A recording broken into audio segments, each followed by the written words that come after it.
Hi, எல்லோரும் நல்லா இருக்கீங்களா? நான் உங்கள் நதியா ஃப்ரம் நதி விலாக். இன்றைக்கி புது வரவுன்னு சொல்ல முடியாதுங்க. என்னுடைய நான் ஆசாசியாக வளர்த்த செடி கட்டாயிடுச்சுங்க, சாமந்தி செடி. அதுதான் கட்டிங்ஸ் போடலாம் அப்படின்றதுக்காக ஒரு சின்ன பாட்டில் மண் ரெடி பண்ணிகிட்ருக்கேன். சாமந்தி நாற்று எப்போவுமே நடும்போது பார்த்திங்கன்னா தண்ணி குழப்பாக இருக்கணும்.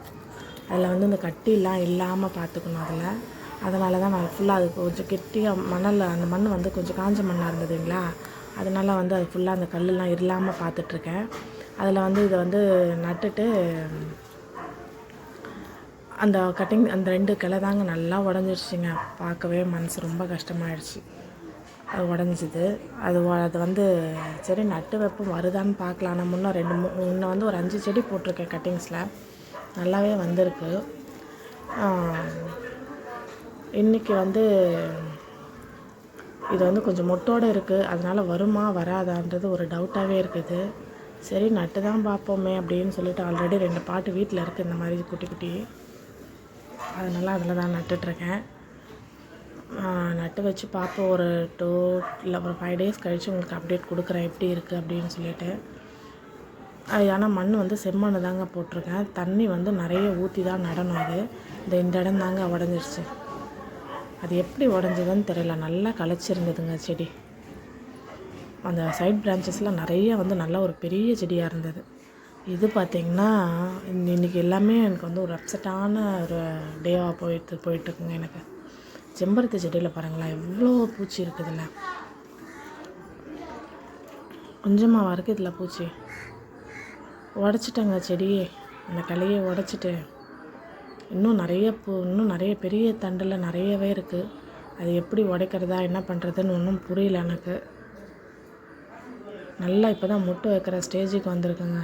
என் கண்ணே பட்டுரும் போல் இதுக்கு. நானே சொல்லிட்டு இருந்தேன் நல்லா பெரிய செடியாக வந்துடுச்சு, என் ஹைட்டுக்கு வளர்ந்துருச்சு அப்படின்னு சொல்லிட்டு. இந்த பாருங்களேன் எவ்வளோ எறும்பு இருக்குது.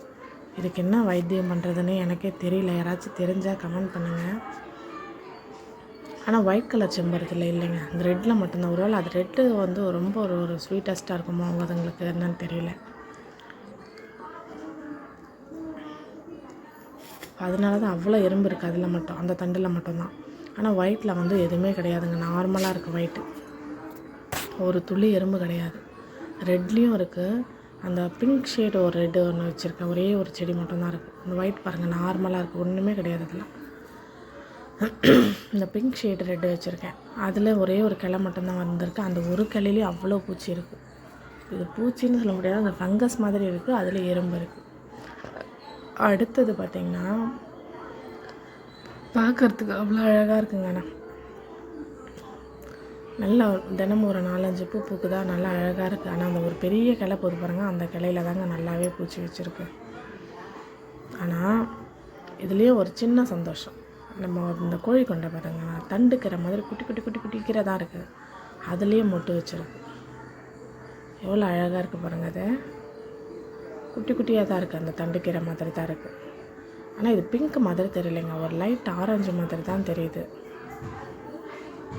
சீட் தான் போட்டேன் நான். இதை லைட்டாக ஆரஞ்சிஷாக தெரியுது. நல்லா இருக்குது பார்க்குறதுக்கு.